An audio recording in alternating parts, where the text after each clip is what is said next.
A APK, que promove a rúbrica A Vez e a Voz das Empresas, precisamente porque entende que as empresas são o cerne principal da nossa atividade.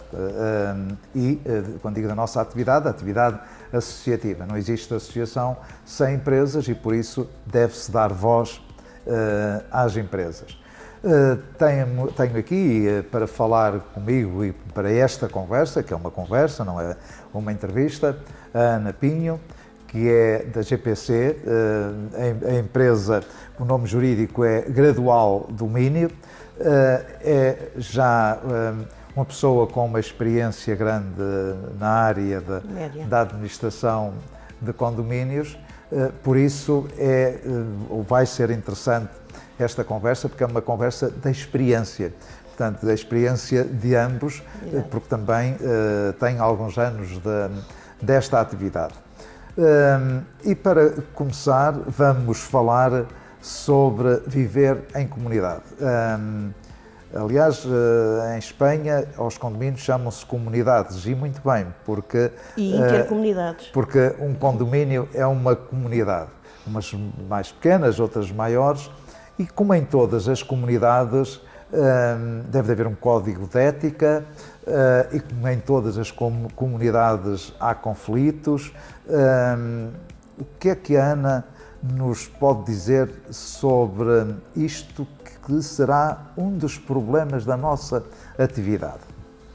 Bom, obrigada por pelo convite e vou tentar ser aqui o mais breve possível. A minha experiência não é assim tão grande, são 12 anos, mas já é alguma coisa. Portanto, eu estou nesta atividade desde 2014, tenho loja em Santarém e em Torres Novas. Viver em comunidade, se calhar, é o cerne dos grandes problemas que existem e da dificuldade que nós muitas vezes temos de gerir os condomínios.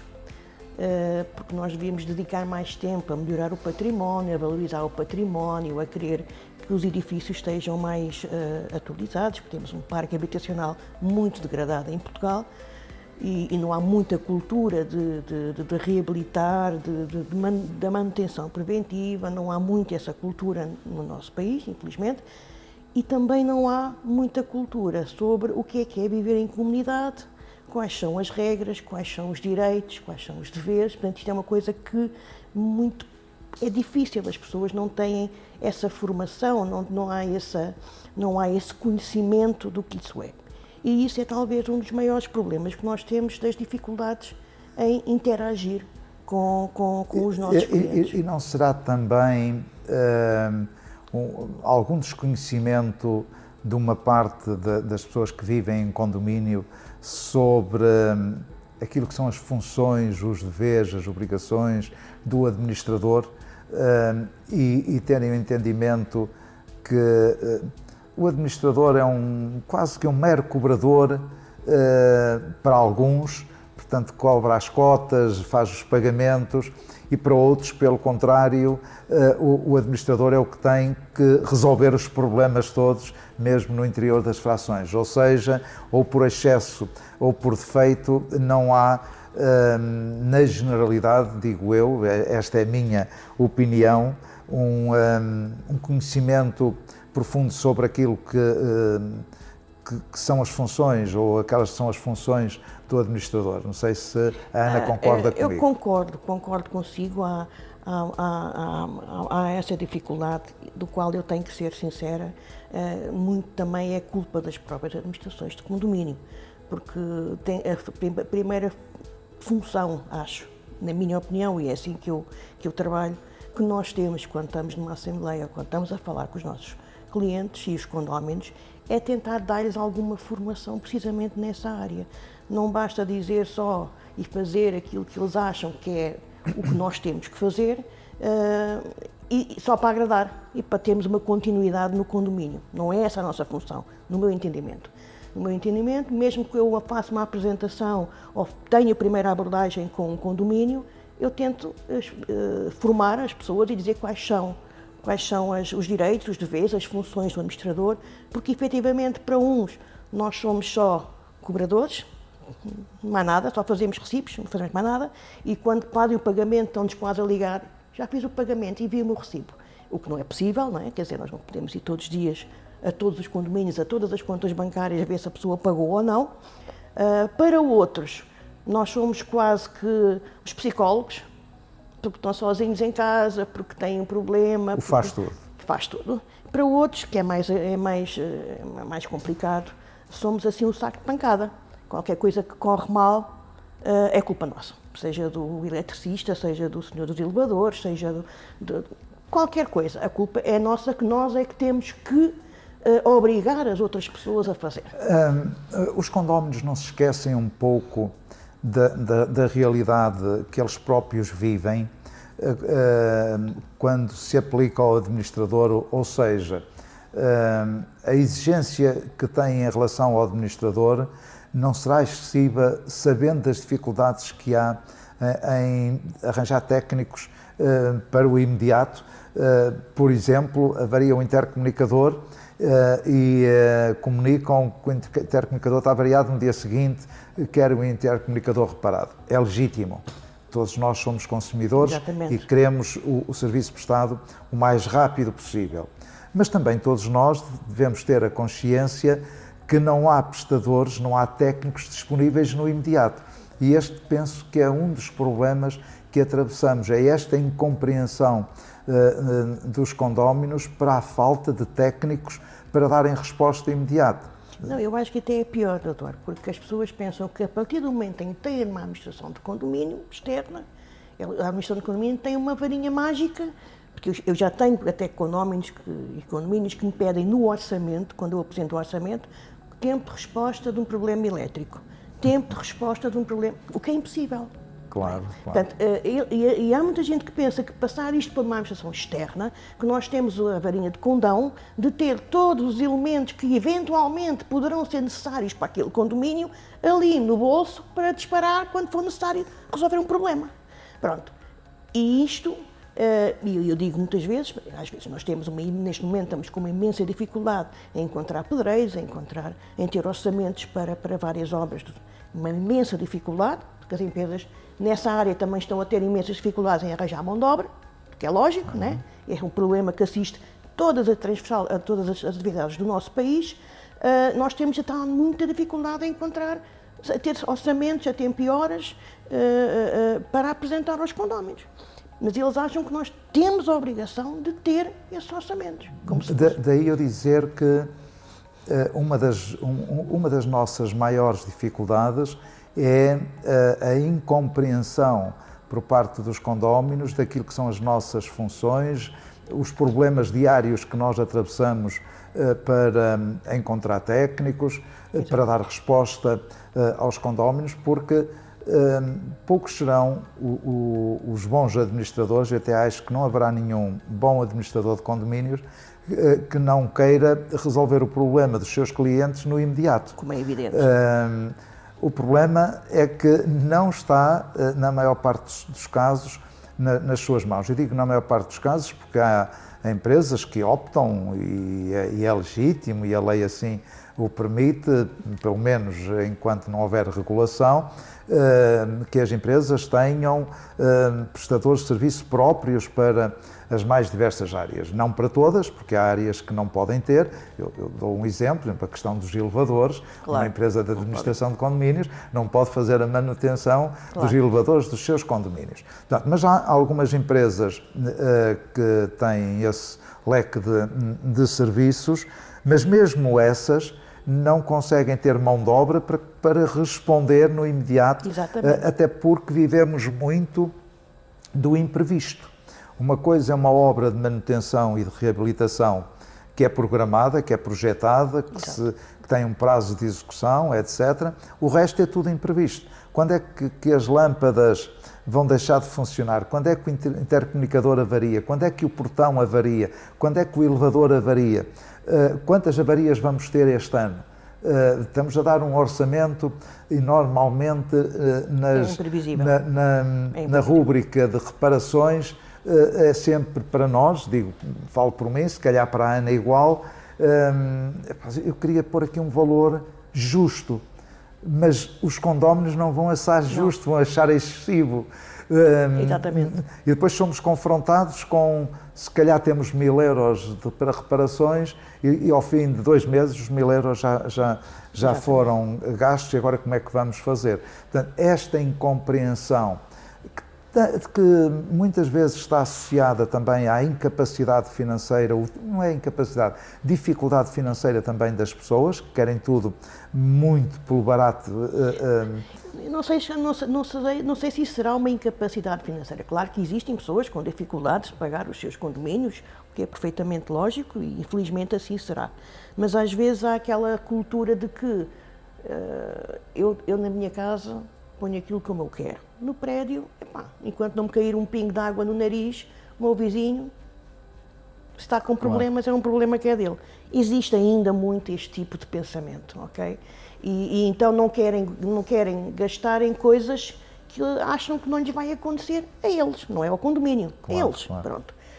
Fazer uma previsão, fazer um orçamento em que nós podemos prever, por exemplo, que temos que fazer 3 limpezas de algerodes no ano, 3 entupimentos de esgoto ou 2 por ano, porque é um prédio muito grande. Essa previsibilidade a gente consegue e depois dá um valor brutal, ok? Muitas vezes dá um valor brutal. E isso os condóminos muitas vezes não aceitam. Porquê? Não, mas como é que sabe que isto vai acontecer? Não é uma questão de ir acontecer, é uma prevenção para precisamente não acontecer. Entende? Não faz falta a obrigatoriedade de um plano de manutenção? Faz. Portanto, se todos os condomínios tivessem um plano de manutenção que dissesse, por exemplo, os algerosos, caleiras, etc., como se lhe queira chamar, terão que ser limpos 2 vezes ano, no mês tal ou no período tal e no período tal. Os portões têm que ter uma manutenção de X em X tempo.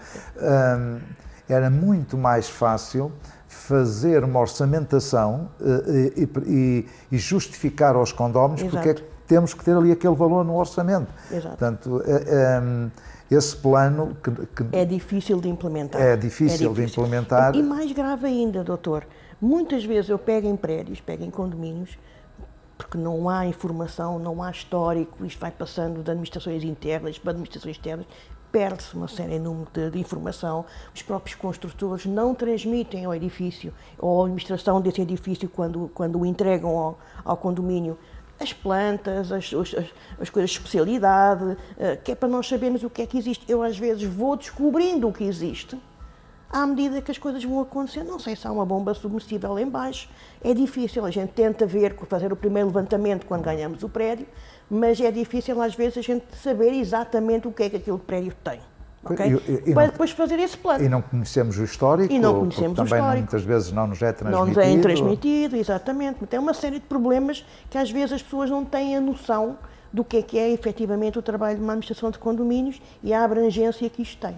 Isso faz-me ir para um outro tema, que é quando se diz que os condóminos não sabem muitas vezes, e temos recalcado aqui nesta pequena conversa já isto, que é não sabem muitas vezes quais são as funções do administrador, faz-me logo, ou vem-me à lembrança alguma coisa que é importante, que é o facto de ser uma obrigação do administrador solicitar ao condómino o comprovativo que tem o seu seguro, o seguro da sua fração, e isto é um problema porque muitas vezes o administrador não compreende que tem que o fazer, que tem que apresentar o comprovativo da validade, da existência e validade do seu seguro. Haveria alguma forma de resolver isto para não sermos massacrados com condóminos que não compreendem esta obrigação que temos? O ideal, no meu entendimento, seria haver um seguro coletivo que abrangesse partes comuns e frações do prédio inteiro, e quem comprasse uma fração naquele prédio sabia que tinha que aderir forçosamente àquele seguro coletivo e não ter o seguro do banco A, B ou C, que depois traz dificuldades quando tem esses seguros, de depois terminar com eles por causa das condições que a banca impõe quase aos clientes para a concessão de crédito. Isso seria o ideal, apesar de que... Haver um seguro coletivo, como já há, que se pode Já há, fazer, que se pode fazer. mas obrigatório, ou seja, Obrigatório. Não sei se a Ana concorda comigo, mas um seguro que fosse da responsabilidade do próprio condomínio. Exatamente. Porque isto não era acrescer responsabilidade ao administrador. Não. Porque o administrador já tem essa responsabilidade que é pior. É que o seguro, sendo coletivo, é da responsabilidade do administrador pagar. E sabe quando é que deve pagar. E sabe se o capital está atualizado ou não. Sendo os seguros individuais, perdoa uma expressão, é uma chatice termos que andar a pedir aos condóminos individualmente que apresentem o comprovativo e depois alguns não compreendem. Além de ser uma chatice, é impossível de controlar. Não é possível ao administrador controlar se aquela fração tem seguro ou não. Mas se não tiver, a responsabilidade é do administrador. O que é outra aberração na nossa lei, que espero que seja rapidamente mudada. Agora, existe no mercado outra situação, que é as tais partes comuns, que não deixa de ser uma duplicação, não é? É uma duplicação para quem tem as apólices particulares, mas existe, que tenta ajudar na prática a resolver os problemas. Mas é uma duplicação do valor que se está a pagar. Sim, porque os condóminos estão a pagar em duplicado um seguro das mesmas partes. Exatamente. Porque ao segurar a sua fração estão a segurar uma parte das partes comuns, né? Das partes comuns, e depois, ao pagar o seguro das partes comuns, estão a repetir o pagamento de uma parte que já tem seguro. Eu digo, em relação a isto, que é um enriquecimento das seguradoras absolutamente despropositado, que a Associação Portuguesa de Seguradoras e o nosso poder não alteraram ainda porque não querem, porque está nas mãos deles facilmente alterar isto, precisamente como a Ana diz, um seguro obrigatório para todos os edifícios, um seguro multirriscos. Portanto, não... Mas não basta só isso calcular a lei, porque há várias questões depois na prática que acontecem, aparecem e é mais uma fonte de conflitualidade. Eu sou da opinião que, e é o que eu digo, transmito quando todos os anos proponho o valor de capital do prédio e depois divido por primilagem o valor de cada fração para eles confirmarem se o valor que têm nas suas apólices particulares de capital está mais... Mas isto é uma informação, eu não posso obrigar. Né? O tomador de seguro é que define qual é o capital, mas é uma informação que eu dou todos os anos. Se o condomínio tem seguro de partes comuns, eu deduzo ao valor de capital do prédio, que é para não estar a incrementar duplamente o valor nas apólices particulares e indico-lhes o valor de capital da apólice menos a parte comum que já é paga pelos... Que às vezes isto posso correr aqui um risco de estar a informar um valor inferior, mas normalmente não, porque eu dou um valor metro quadrado de reconstrução sempre mais superior. É um bom método de outra trabalho. Coisa que eu também faço e que surgiu há relativamente pouco tempo e que por um lado ajuda, por outro lado continua a ser uma duplicação, há aí 2 ou 3 companhias que têm os seguros partes comuns com a cobertura de raio, incêndio e explosão ao prédio todo. Este tipo de seguro eu aconselho muitas vezes quando efetivamente tenho uma grande dificuldade em obter os comprovativos, ok? Porque assim já está cumprida a lei no que diz respeito à cobertura de raio, incêndio e explosão. Tem o valor de capital do prédio todo. E isto é mais fácil de transmitir às pessoas e aos condóminos cujos edifícios têm, por exemplo, nas garagens, frações autónomas, porque às vezes é difícil arranjar seguros para as frações autónomas de garagem quando não existe outra fração habitacional ou comercial dentro do próprio edifício. Às vezes é difícil ter um seguro só para a garagem. Portanto, eu proponho isto e muitas vezes é aceito porque é uma segurança para nós e para os condóminos que têm a certeza que o prédio todo está segundo aquilo que a lei obriga. E diz bem daquilo que a lei obriga. Daquilo que a lei obriga. Eu quase que me apetece dizer que é uma aberração a lei obrigar exclusivamente a esse tipo de seguro, que é o incêndio, praticamente, quando deveria impor um seguro multirriscos. Portanto, o risco de incêndio na atualidade nos edifícios é completamente diferente daquilo que era há 60 anos atrás, há cerca de 60 anos, quando foi esta norma introduzida no nosso Código Civil. Por isso, era importante não só alterar o tipo de seguro, deixar de ser incêndio para ser um seguro multirriscos, e também obrigar a que o seguro fosse feito pelo condomínio e um único seguro para o edifício. Senão estamos a dar a ganhar às seguradoras por um lado e aos bancos pelo outro. Exatamente. Pronto, é o que está a acontecer. Concordo perfeitamente. É o que está a acontecer. Partilhamos a mesma opinião. Há um assunto que está hoje muito na berra, na atualidade, quase que não se consegue ter uma conversa sem falar nisto, e a nossa atividade é uma atividade que também se tem obrigatoriamente que falar. E estou a falar em quê? Na inteligência artificial. Em que é que a inteligência artificial pode vir ajudar os administradores profissionais de condomínios?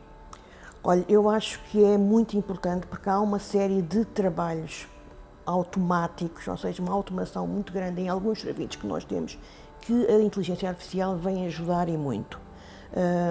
E por isso é que eu acho importante as empresas de administração de condomínios, ou quem pensa de entrar neste setor de atividade de administração de condomínios, uma das coisas que tem que pensar muito bem é associar-se à APGAC, porque tem uma ajuda indispensável para as suas questões, dúvidas e para o apoio que é necessário para poder crescer na sua atividade, e ter um bom software de gestão das suas, que eu trabalho há muitos anos sempre com o mesmo, e também a APGAC, pelo que eu sei, e um software de gestão que nos permita crescer na nossa atividade e estar sempre a preocupar-se com facilitar o trabalho administrativo que nós temos. Isso é muito importante. A inteligência artificial, na minha experiência que eu tenho, ajuda-me muito porque há uma série de tempo que eu perco, por exemplo, a preparar as assembleias, a preparar os orçamentos para a Assembleia, fazer o relatório da prestação de contas, a reconciliação bancária. Se não fosse isso, nós fechamos os condomínios todos os meses, reconciliamos todos os meses, e se não fosse termos isso na inteligência artificial, em que vai buscar ao banco os movimentos e vai conciliar com os movimentos do nosso software, os documentos lançados, era impossível fazer isto todos os meses, ok? Portanto, a inteligência artificial é uma coisa que veio para ficar, não substitui... Não há que ter receio, então? Não, vai haver aqui um período de adaptação, como foi tudo, como foi na Revolução Industrial, como foi uma série de evoluções que a humanidade já teve, evoluções, umas melhores, outras piores, mas há sempre um período de adaptação, mas eu não creio que poderá haver risco de substituir, porque não substitui totalmente o humano. E na administração de condomínios, muito menos, porque a administração de condomínios é uma relação pessoal, ganha-se uma confiança pelo relacionamento que nós temos, e isso a inteligência artificial nunca vai substituir. Aliás, diz uma coisa que eu recalco também muitas vezes, que é a administração de condomínios, a administração profissional, é uma relação de confiança. Exatamente. Não existindo confiança, é uma relação que dura pouco tempo. Exatamente.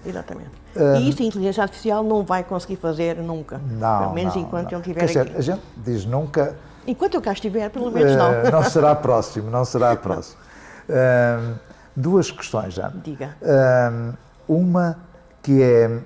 O que é que aconselha, é uma experiência de 12 anos, já há algum tempo nesta atividade, o que é que aconselha aos colegas, a quem faz a administração de condomínios, para boas práticas, para melhorarem, o que é que devem fazer, e a outra é dirigir à APGAC. O que é que aconselha a APGAC melhorar, fazer, algumas sugestões? Olha, relativamente aqui ao setor da atividade e à forma de se trabalhar, o que eu aconselho quem quer iniciar esta atividade é que tenha muita paciência, muita resiliência e que se una, exatamente como eu disse, uma boa associação que nos defenda e que nos represente e que nos dê voz, um bom software para nos facilitar o trabalho. Isto é o que eu acho essencial, mas é uma profissão, no meu caso, é apaixonante porque nunca é igual. E a formação? Não há um condomínio. A formação é essencial. Aliás... É uma coisa que aconselha? É essencial, não é aconselho, é obrigatório. Esta formação é obrigatório. Não há ninguém que saiba tudo sobre condomínios. Cada condomínio é como uma pessoa. Nós somos todos diferentes, os condomínios são todos diferentes. Têm algumas coisas que são iguais, o fazer os recibos, mas os problemas, as dificuldades que nós temos num condomínio não são as mesmas dos outros, até porque o condomínio é um conjunto, não é só as paredes do prédio, é um conjunto de pessoas. Claro. E as pessoas são todas diferentes. Esta profissão é apaixonante por causa disso. Não é igual, não é monótona, digamos assim. E isso é que me apaixona nesta atividade, pena não ser uma atividade profissionalizada, né, ou regulada. Nós tentamos, e eu acho que as pessoas quando começam devem ter essa preocupação, começar como deve ser, porque a confiança ganha-se todos os dias e não é fácil, mas começar como deve ser, cumprindo as regras, fazendo as coisas como deve ser, não embarcar em facilitismos que depois só nos vão prejudicar no futuro. A APGAC, eu desejo e faço muitos votos que consigamos crescer mais em termos de associados, que os nossos colegas percebam a importância de termos alguém que nos defenda, que nos ouça, que nos transmita a quem direito as dificuldades do setor, as dificuldades da atividade. Eu faço votos, acho que a APGAC foi pioneira numa associação pioneira a tentar defender esta atividade, que não é fácil, e eu desejo isso, que apostou muito e tem apostado muito na formação, acho que deve continuar, na formação certificada, para que seja fazer a formação certificada, que a lei obriga aos 40 horas, sempre da mesma coisa, higiene e segurança do trabalho, todos os anos não vale a pena. Portanto, a APGAC fazer as formações, mesmo de casos que têm acontecido a alguns dos nossos colegas que são mais difíceis. As experiências, as experiências, e ser a pessoa a transmitir essas experiências e como conseguiu resolver, acho que era importante. A troca de experiências que fala é importantíssima e por isso eu também deixo aqui este apelo para que nos eventos da associação, na convenção, no congresso, nas formações, compareçam, porque a troca de experiências não digo que seja a mais importante da formação, mas é uma parte muito importante da formação, porque quem nos traz a sua experiência, narra a sua experiência, aquilo que fez, como é que resolveu, se calhar está a ensinar-me como é que eu devo fazer quando amanhã tiver um problema idêntico. Exatamente. Pode-nos por isso, aparecer a uma troca de situação experiências é que nós fundamental. nunca tínhamos tido. Eu encerro com uma coisa que a Ana disse e que acho muito importante. O condomínio são paredes, são edifícios, é betão, mas o condomínio não é só isso. O condomínio são as pessoas. O condomínio, ou o mais importante do condomínio, são as pessoas. Exatamente. Muito obrigado, Ana. Nada. Foi um prazer termos esta conversa e de certeza que teremos outras no futuro. Com certeza. Muito obrigado. Obrigada.